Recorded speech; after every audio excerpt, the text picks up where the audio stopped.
આપ કહો છો ને જ્ઞાનને માઇનસ કરતા જાઓ, એટલે શું કહેવા માંગો છો? પહેલાથી બીજેથી દાખલો ના આપ્યો મેં, પણ ખ્યાલ ના આવ્યો. ગેજ બહુ એટેન્શન રાખવાનું, ત્યાં એટેન્શન રાખવાનું. જ્યારે કહું ને ત્યારે એટેન્શન રાખવાનું. માઇનસનો મતલબ થાય કે અત્યારે જે કંઈ પણ આપણને અનુભવ થાય છે ને, જ્ઞાનના ઉપયોગનો અનુભવ, એ અનુભવ આત્માનો અનુભવ નથી. પ્રગતિ છે પણ આત્માનો અનુભવ માટે એ માઇનસ કરશું તો આપણે આગળ જઈશું. હું દાખલો આપી ફેરથી બીજો આપીશ તમને સમજાય એટલા માટે. અમને ખબર જ છે તમારી કેપેસિટી શું છે, અમને ખબર છે. એટલે આવી રીતે જેટલો અનુભવ થાય અનુભવને માઇનસ કરવાનો છે. માઇનસનો મતલબ કે હવે આ સમજાઈ ગઈ, મને અનુભવમાં આવી ગયું, હવે આગળનું જ્ઞાન, એનાથી આગળનું જ્ઞાન, એટલે ધીમે ધીમે સંકોચાય. આપણે નિર્વિશેષ પદમાં આવવાનું છે, નિર્વિકલ્પ પદમાં આવવાનું છે, નિર્વિચાર પદમાં આવવાનું છે. સમજાય છે? વિકલ્પો, વિચારો, વિશેષણોમાં જવાનું નથી. એ બધા સંકોરવાના છે. એટલે હું શું કહેવા માંગુ છું એનો તમને લાઈવ દાખલો આપું તો તમને ખ્યાલ આવે. અમદાવાદથી મુંબઈ એનું 500 કિલોમીટરનું અંતર છે. કેટલા કિલોમીટર? હવે આપણને કોઈ ડિરેક્શન આપી કે અમદાવાદથી મુંબઈ જશો તમે ચાલતા, તો વચ્ચે મોટા મોટા પ્લેસમાં વડોદરા આવશે, પછી ભરૂચ આવશે, સુરત આવશે, વચ્ચે નડિયાદ, દાણંદ બધા પણ આવશે, નવસારી આવશે, આ બધા બિલીમોરા આવશે, ઉમરગામ આવશે, અને પછી ધીમે ધીમે મુંબઈ તરફ આવો કરશો. તો આ એનો વે છે, વે ટુ બોમ્બે. હવે તમે સાચા રસ્તા ઉપર અત્યારે ચાલી રહ્યા છો જ્ઞાનીની આજ્ઞાથી, બરાબર છે? હવે ચાલી રહ્યા છો, એમાં પહેલું વડોદરા આવી ગયું. તમારે જવાનું છે ક્યાં અને આવ્યું શું? હવે શું કરવાનું? મુંબઈ વડોદરા લઈને ને વડોદરાને લઈને આગળ જવાનું કે મૂકીને? બોલતા નથી. પણ અમદાવાદથી વડોદરા પ્રગતિ ખરી કે નહીં? અને છતાંય મૂકીને જવાનું. ના સમજાયું? પ્રગતિ છતાંય મૂકીને જવાનું તો પ્રગતિ થાય. અને પ્રગતિમાં પકડાઈ ગયા તો ત્યાં પ્રગતિ અટકી ગઈ. પ્રગતિ છે, તમે જે છો ત્યાં પ્રગતિ જ છે, પણ એને પકડી રાખવાની નહીં તો પ્રગતિ ચાલુ રહેશે. પકડી રાખી તો અટકી ગયા. સુરત ગયા અને સુરત ગમી ગયું તો મુંબઈ પહોંચી શકીએ? અમદાવાદથી સુરત સુધી પ્રગતિ કરી, તમે શું કીધું, પણ ત્યાં શું થઈ ગયા? અટકી ગયા.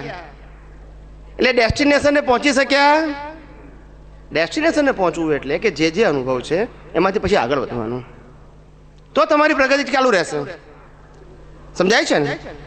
એટલે આ તો બધી મારી બધી વાતો બધી માર્મિક હોય, બહુ ગહનતાથી સમજવી પડશે, થોડો સમય લેવો પડશે એની અંદર.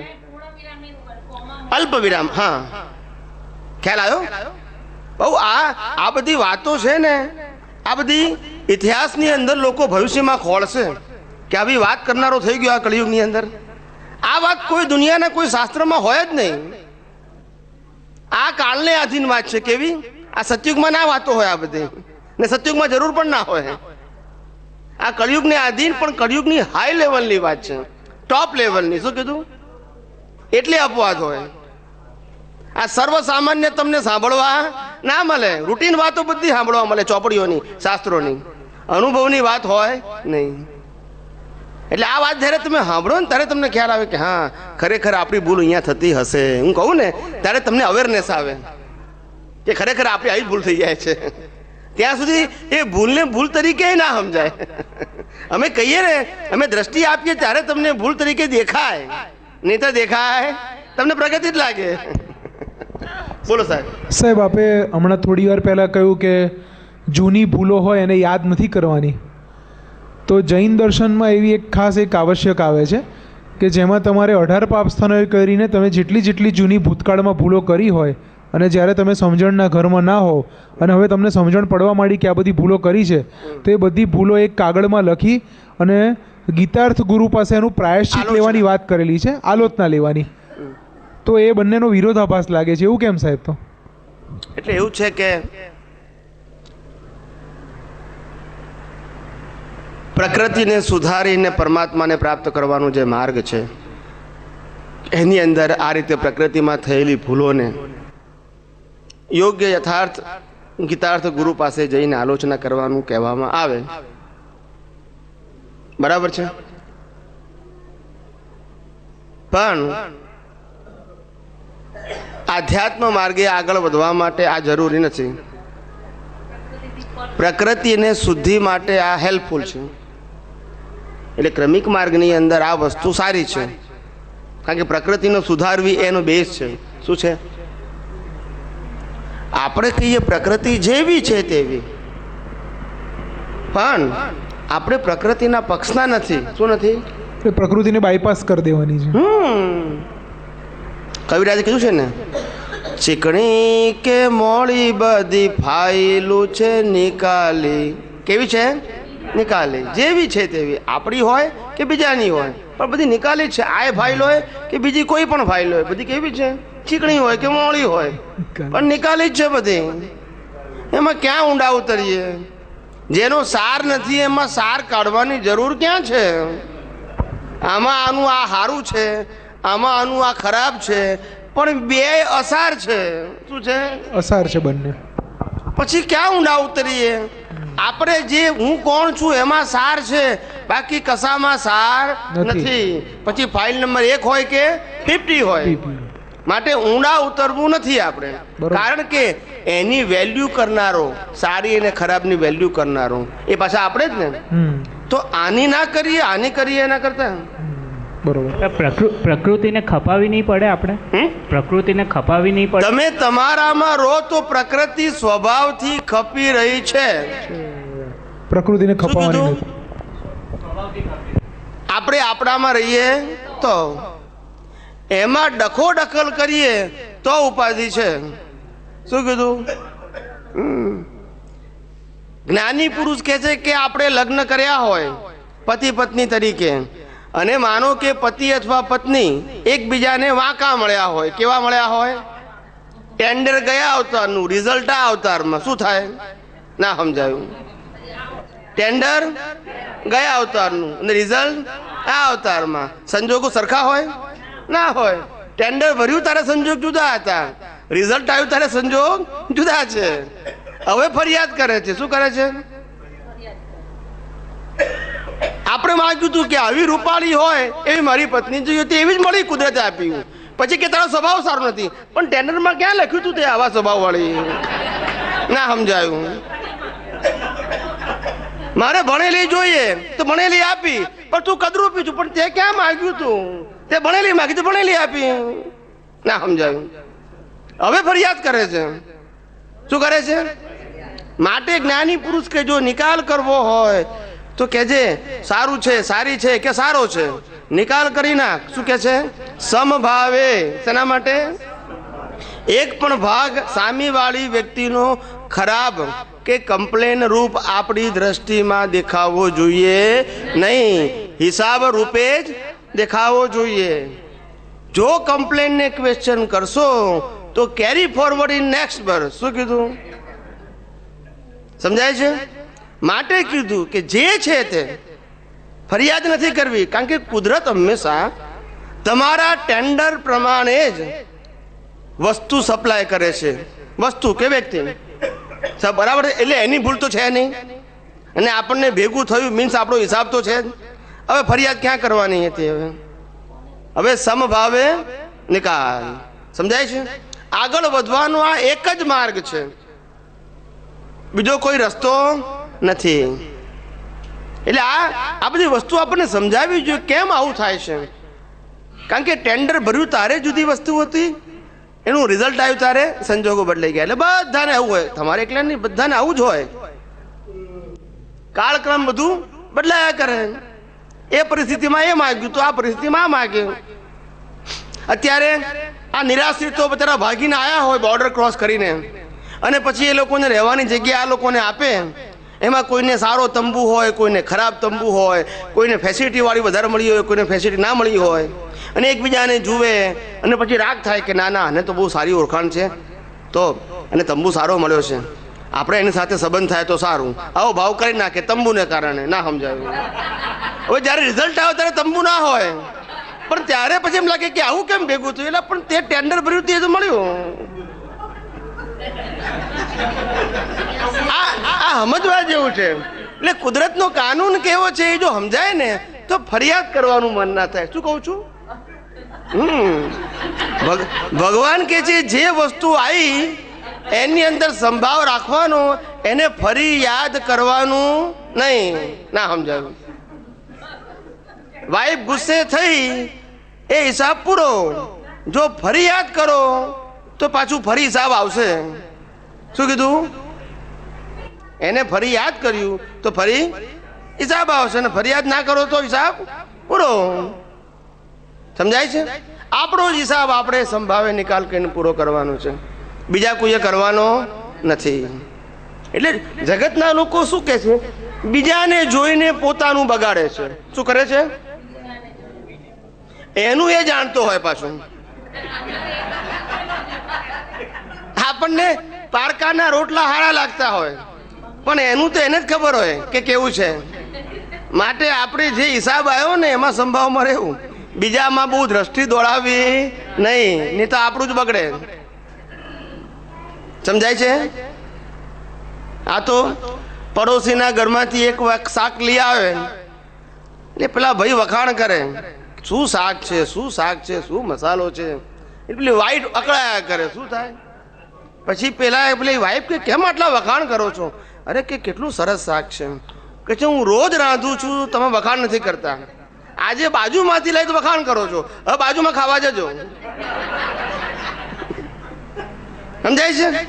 એના કરતા આપણે બધાને સારું જ કેવું. આપણે સંભાવે નિકાલમાં શું કીધું? સારું એટલે પ્રશંસા માટે નહીં, એને દુઃખ ના થાય એટલા માટે કે નહીં બહુ સરસ છે. એટલે સંભાવે નિકાલ કરવા માટે, રાગ માટે નહીં, તો નિકાલ થાય આપણો. શું છે? આ જગત આવું છે. જગત આપણો પડઘો છે. શું છે? આપણો જ પડઘો આ જગતની અંદર પડે છે. તમારો જેવો ભાવ, જેવી દ્રષ્ટિ, જેવું તમે એપ્રોચ નાખો છો, જેવો તમારો આશય છે, એવો જ તમને આ જગતમાં પડઘો મળે છે. માટે આપણે તો ભગવાનને એક જ પ્રાર્થના કરી કે હે પરમાત્મા, બસ મને મોક્ષ માર્ગ માટે લાયક અને સહાયક સંજોગો પ્રાપ્ત થાય. આજે આ સંજોગો મને ગમતા છે, આજે આ મને સંજોગો ના ગમતા છે, પણ એ પ્રકૃતિના આધારે છે. શું છે? હું જે કહું છું તે પરમાત્માને આધારે કહું છું. શેના આધારે કહું છું? આજે એને શ્રીખંડ ભાવે છે માટે મને શ્રીખંડ ભેગો થાય એવું કહેતા નથી અમે. મોક્ષ માર્ગ માટે લાયક અને સહાયક સંજોગો પ્રાપ્ત થાય. આજે એને મહેલ મળ્યો છે, મહેલ ગમે છે, પણ મારે મહેલની પસંદગી નથી. મારે તો મોક્ષ માર્ગ માટે લાયક અને સહાયકમાં ઝૂંપડી હોય તો એ મને વાંધો, પણ મોક્ષે જવા મને સરળતા મળવી જોઈએ. સમજાય છે? એટલે ઘણા બધાને લાગે કે ભાઈ આ ભગવાન રામચંદ્રજી છે, એમને વનમાં જવું પડ્યું, કેટલું દુઃખ પડ્યું હશે. પણ એ રામચંદ્રજીની ભાવનાનું ફળ છે. શું છે?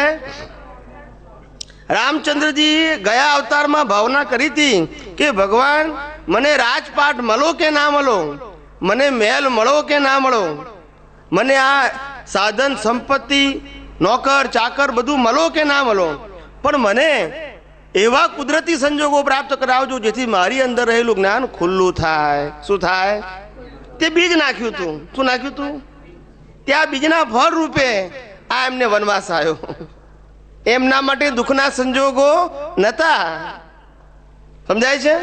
એમના માટે તો આનંદના સંજોગો હતા કે આ બધી જવાબદારીઓમાંથી મુક્ત થઈ અને હવે કુદરતના ખોળે હે અંદરનું મારું જ પોતાનું જ્ઞાન ખુલ્લું કરીશ. સમજાય છે? આ બીજનું આ શું આવ્યું? ફળ આવ્યું. બીજ વગર તો ફળ આવે નહીં ને. આપણે બધા કઈ કઈને દોષિત ગણીએ, પણ એ જુએ નહીં.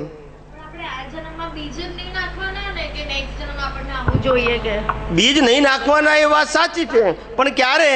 તો કે છે કે આપણું જ્ઞાન બધું પચી ગયું હોય ત્યારે. હજુ તો આપણે પચાવી રહ્યા છીએ. શું છે? એટલે છેલ્લો અવતાર હોય ત્યારે પછી બીજ પડવાના જ ના હોય. એ આપણને ખબર પડે જ આપણી પ્રગતિને આધારે કે હવે આ મારો છેલ્લો અવતાર છે. અને છેલ્લો અવતાર એટલે પુરુષાર્થ રૂપે. પછી પાછલો જે અવતાર આવવાનો છે તો પરિણામ સ્વરૂપે આવવાનો છે. માટે હવે કોઈ મારે ભાવ કરવાની જરૂર નથી. સમજાય છે ને? પણ હાલ તો આપણે પ્રગતિના માર્ગે છીએ. કયા માર્ગે છીએ? એટલે જે માર્ગો ઉપર આપણે જવાનું છે, આપણું ડેસ્ટિનેશન છે, એને સંલગ્ન ભાવો હોવા જોઈએ. આપણો આ છેલ્લો અવતાર નથી. જ્ઞાન જ્ઞાનીએ એક જ અવતારનું આપ્યું છે, પણ આપણી અનુભવ દશા છેલ્લા અવતારની નથી. માટે હજુ આપણે પ્રગતિ માટેના યોગ્ય સંજોગોની આપણે જરૂર છે કે જે મોક્ષ માર્ગને લાયક અને સહાયક હોય. અત્યારે નથી આપણી પાસે એવા, પણ આપણે બીજ નાખીએ છીએ જેથી એ સંજોગો મળે તો આપણે જ્ઞાનમાં પ્રગતિ આસાનીથી કરી શકીએ. આ તો આપણે શું થાય કે આપણને ખાવા પીવા બધું મળે, પણ નજીકની વ્યક્તિઓ એવું મળે એ કે મારે ફરવા જવું છે ને આપણે કહીએ સત્સંગમાં જવું છે, તો કેમનો મેળ પડે? ખ્યાલ આવ્યો? સમજાય છે? તમે કહો છો કે ના મારે અઠવાડિયું સાધના કરવા જવું છે, તો પેલો કહે છે કે ના આપણે અઠવાડિયું સ્પેશિયલ ટૂર ઉપર જઈએ આપણે. હવે ક્યાં મેળ પડે? તો સુખી વાતાવરણ વ્યવહારથી સુખ વાળું છે, કેવું છે, પણ આપણા ધ્યેયને અનુરૂપ નથી. એટલે એવું માગવાનું કે મોક્ષ માર્ગને લાયક અને સહાયક, ભૌતિક વસ્તુમાં લાયક ને સહાયક નહીં, આપણું ધ્યેયને અનુરૂપ હોવું જોઈએ. સમજાય છે? એટલા માટે એટલે આ છેલ્લો અવતાર આપણો નથી, હજુ તો અવતાર થવાના છે આપણે. જ્ઞાનની અંદર ક્ષમતા એવી છે, પણ આપણે એ જ્ઞાનને ડાયજેસ્ટ કરી શક્યા નથી એ લેવલનું કે જેના આધારે આપણો આ છેલ્લો જ અવતાર હોય ને પછી આવતા અવતારે મોક્ષ થાય. એવી કેપેસિટી ડાયજેસ્ટ કરવાની આપણી નથી. જ્ઞાનમાં કેપેસિટી છે, પણ આપણી ડાયજેસ્ટ કરવાની કેપેસિટી નથી ડ્યુ ટુ સર્કમસ્ટાન્સીસ. આપણે બધા સંજોગોમાં સંભાવ્ય નિકાલ કરવાની જે ક્ષમતા છે એમાં આપણી આજે મર્યાદા છે.